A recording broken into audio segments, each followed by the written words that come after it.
esto. Elías se siente de bajón inmediatamente. Es decir, ¿cómo es posible, con todo lo que hemos hecho, con todo lo que ha pasado hoy, que todavía el rey duda de esto y permita que su mujer haga esto, la reina? ¿Cómo es posible? Se siente tan mal, se siente mal consigo mismo, siente que ha hecho las cosas mal, siente que realmente él no llega a cumplir la misión que se le ha encomendado y está capacitado. Y entonces, viendo Elías el peligro, dice el versículo 3, se levantó y se fue para salvar su vida. Al llegar a Berseba, que estaba en Judá, dejó allí su criado. Luego de caminar todo el día por el desierto, fue a sentarse debajo de un enebro. Y entonces deseó la muerte y dijo, y aquí viene su tercera oración: basta ya, Jehová, quítame la vida, pues no soy mejor que mis padres. La experiencia que vive Elías en este momento es una experiencia de impotencia, de incapacidad. Es una experiencia de miedo. Y además de frustración, tanto para nada. Tanto para que esto termine así. Y llega a sentirse que realmente la influencia de todo lo que Dios ha hecho ha sido tan inútil que solo Él ha quedado. Y es así como se lo va a revelar más adelante al Señor. Pero llegó al punto de desear la muerte. ¿Qué oración más corta, más sincera y más dolorosa? Basta ya, Jehová, quítame la vida, pues no soy mejor que mis padres. Aquí Elías expresaba, se sentía culpable, expresaba su culpabilidad. ¿Sabéis? Dice Profetas y Reyes, página 128 y 29, comentando este párrafo de Ellen White, dice de la siguiente manera: es en el momento de mayor debilidad cuando Satanás asalta al alma con sus más fieras tentaciones. Así fue como esperó prevalecer contra el Hijo de Dios, porque por este método había obtenido muchas victorias sobre los hombres. Así también fue con Elías. Y así sucede hoy. Cuando estamos rodeados de dudas y las circunstancias nos dejan perplejos o nos aflige la pobreza y la angustia, Satanás procura hacer vacilar nuestra confianza en Dios. Es cuando despliega delante de nosotros nuestros errores y nos tienta a desconfiar de Dios, a poner en duda su amor, porque así espera desalentar al alma y separarnos de Dios. Su estrategia consiste, por lo tanto, en el momento de mayor debilidad de la mente humana, él le despliega sus errores. Mira, el pueblo, esto ha salido mal porque tú no lo has hecho bien.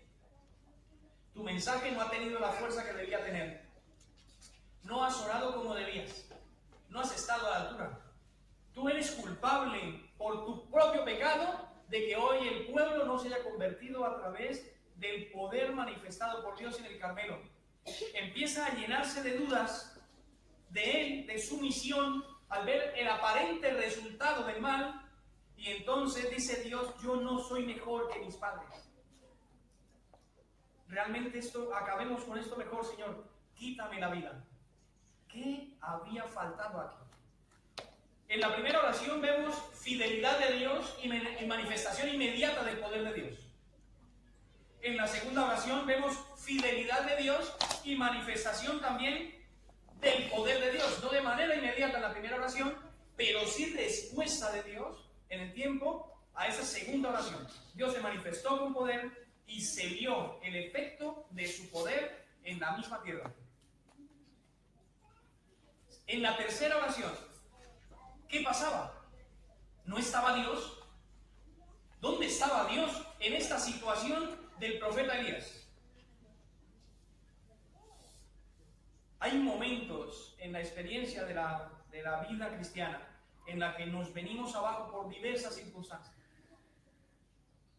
Elías, dice Ellen White, esperaba demasiado, esperaba mucho e inmediata la respuesta de la reforma espiritual del pueblo. La había, pero no como él la esperaba. Tal vez Elías esperaba que Jezabel se hubiese bautizado. Tal vez Elías esperaba que ya ella se hubiese convertido y ya todo se hubiese resuelto.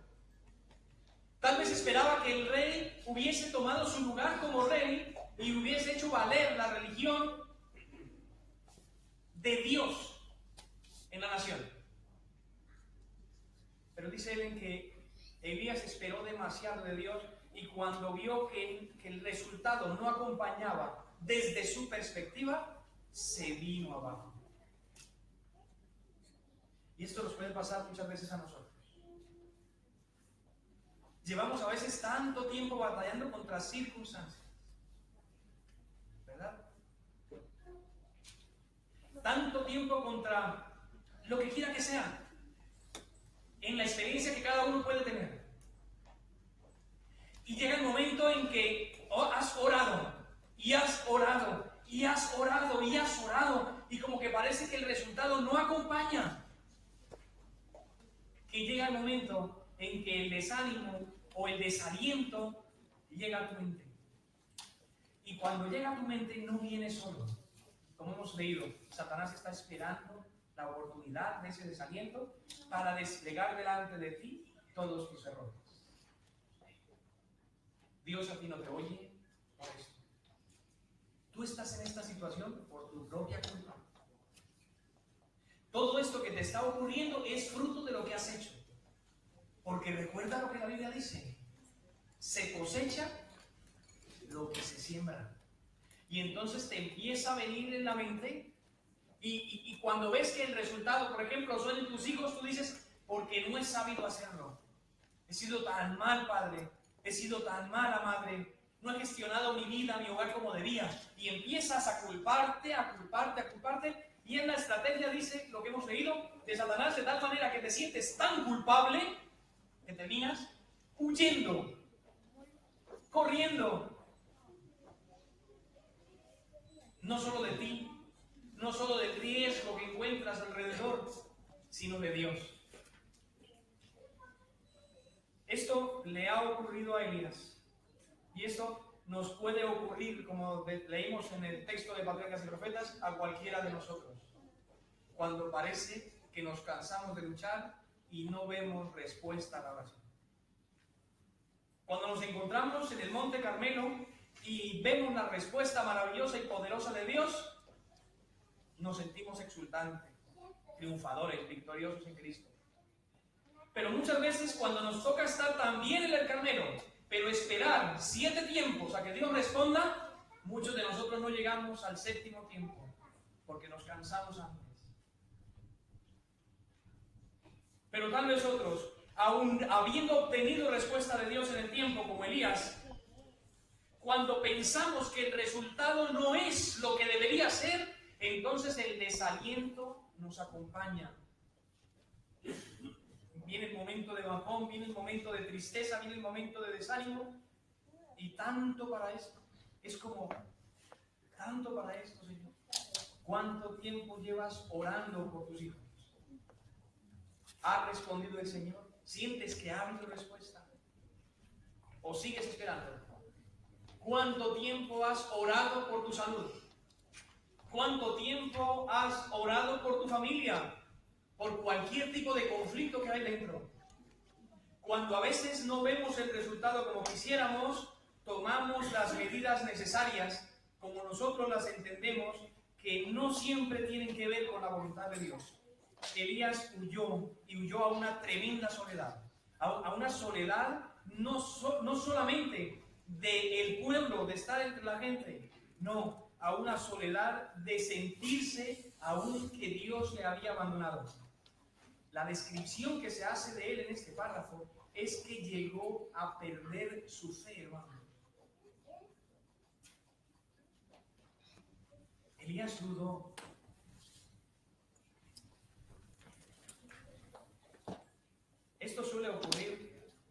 como experiencia familiar en nuestras vidas, como experiencia personal o familiar.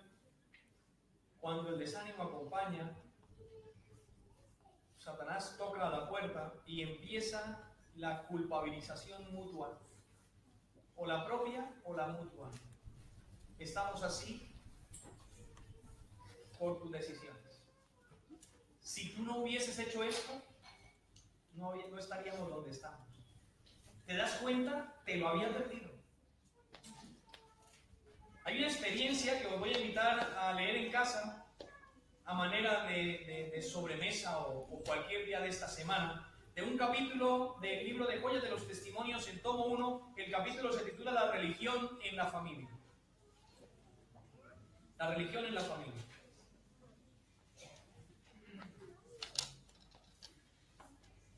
Dice así, compartiré solo alguna parte, ¿vale?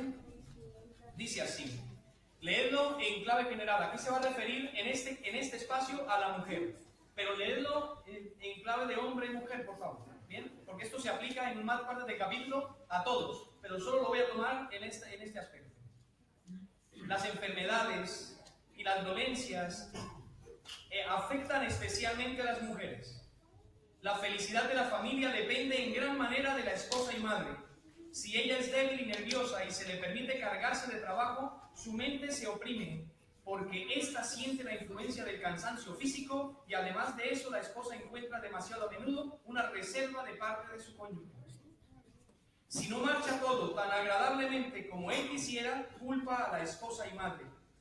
Él se desentiende completamente de sus congojas y cargas y no siempre sabe simpatizar con ella. No se percata de que está ayudando al gran enemigo en su obra destructora. Hay muchas familias desdichadas en las filas de los observadores del sábado. ¿Debido a qué? Una frase más. Dice, las palabras bondadosas y alegres y alentadoras resultan más eficaces que las medicinas más poderosas. Pero las palabras despectivas y de desánimo enferman y llevan a la muerte. La culpabilización mutua. El daño que podemos hacernos nosotros mismos. Dirá mismo en este capítulo cómo Satanás toma las palabras del esposo, toma las palabras de la esposa y las reviste de maldad, de tal manera que aquel que las recibe se siente agredido, y cuando se siente agredido entra en defensa de sus derechos.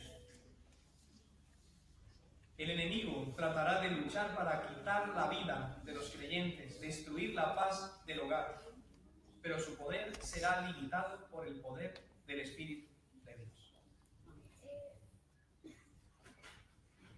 De nuestras propias palabras, de nuestras propias experiencias de duda,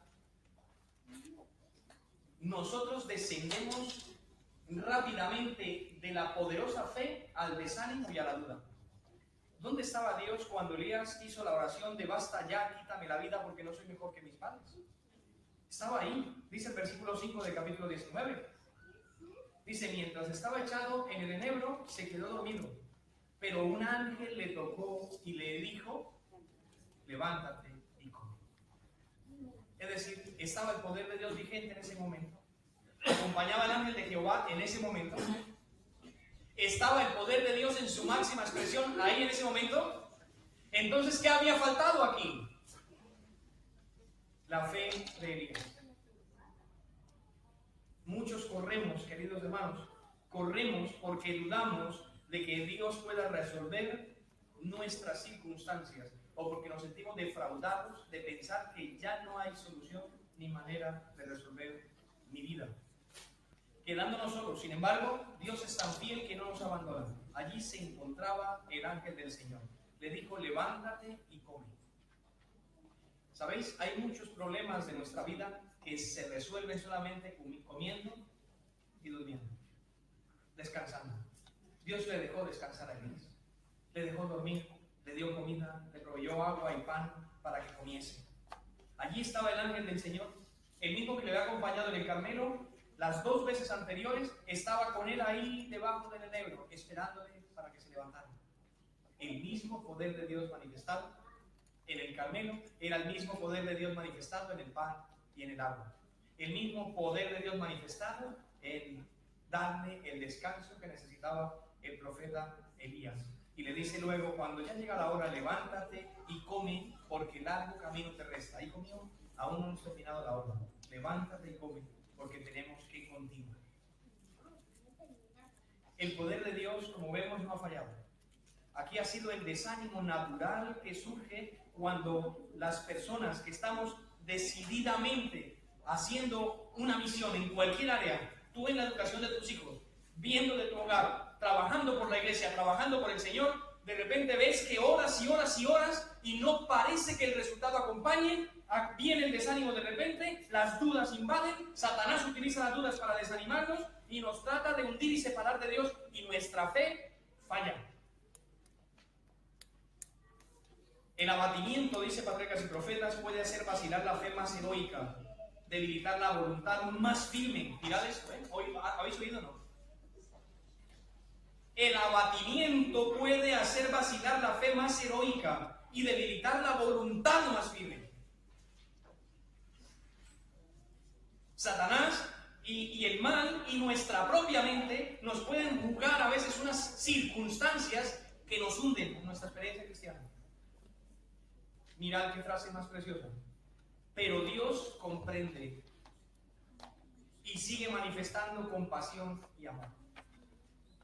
Él lee los motivos y los propósitos del corazón. Aunque tú te culpes a ti mismo, aunque yo me culpe a mí mismo, Dios realmente lee los motivos. Él no oye la oración de Elías como una oración que es hecha con un razonamiento claro y con conocimiento de causa, sino la lee desde la desesperación que está clamando el profeta. Lee los motivos y los propósitos del corazón. Aguardar con paciencia, confiar cuando todo parece sombrío, es la lección que necesitamos aprender. Aguardar con paciencia, ¿y qué? Y esperar en el Señor, confiar. Cuando todo parece sombrío, es la lección que necesitamos aprender. El cielo no nos desampara en el día de nuestra adversidad.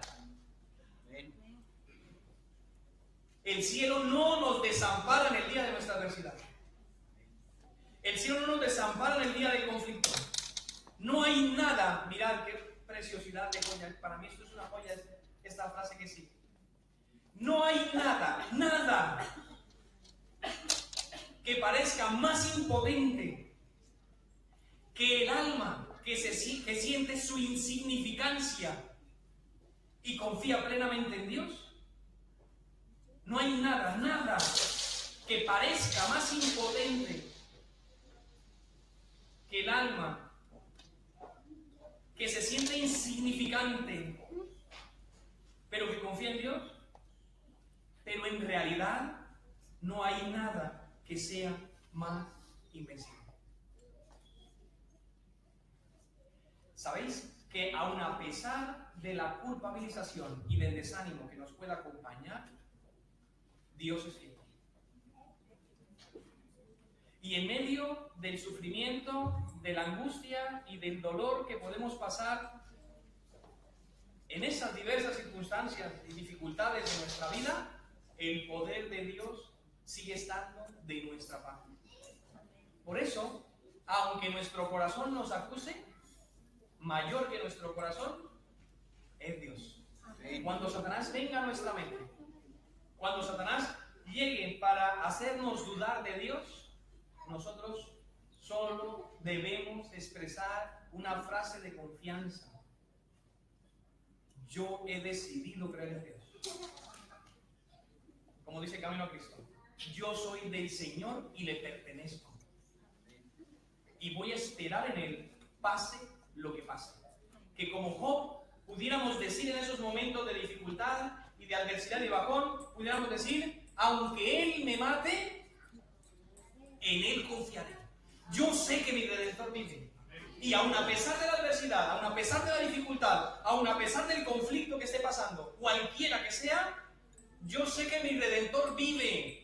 Y que aun si esta situación me lleva a la muerte, ¿verdad? Aún deshecha está mi piel, después, con mis propios ojos, he de ver a Dios. Que no nos falte la fe en ningún momento, nos pide la autora. Y nos pregunta lo siguiente en su artículo: ¿dónde estás hoy?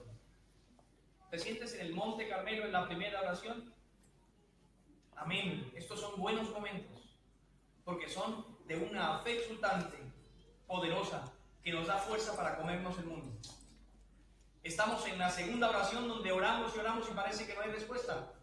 Sigamos confiando y digamos como Elías: ya se oye el ruido de la lluvia. Si estás orando por tu hijo, ya se oye el ruido de la lluvia. Si estás orando por situaciones difíciles, adversidad de trabajo, conflictos económicos, financieros, ya se oye el ruido de la lluvia. Aunque no estemos percibiendo el resultado, manifestemos la expresión de confianza de que ya se oye el ruido de la lluvia. Y en tercer lugar, si estamos pasando por ese momento en que casi preferimos la muerte que la vida, aunque sea eso, aunque nuestra oración sea solo: Señor, mejor quítame la vida, tengamos la plena seguridad de que el mismo que está en el Carmelo está con nosotros debajo del enebro. Esta mañana, dice la autora, ¿hay alguien que se sienta entonces debajo del enebro? Ore al Señor. ¿Hay alguien que lleva tiempo orando y clamando al cielo por una respuesta y como que no llega? Confía en el Señor, porque los que confían en el Señor no serán defraudados. Que el Señor nos bendiga y nos sostenga en esos momentos, sobre todo que parece que la fe se nos viene abajo. Amén.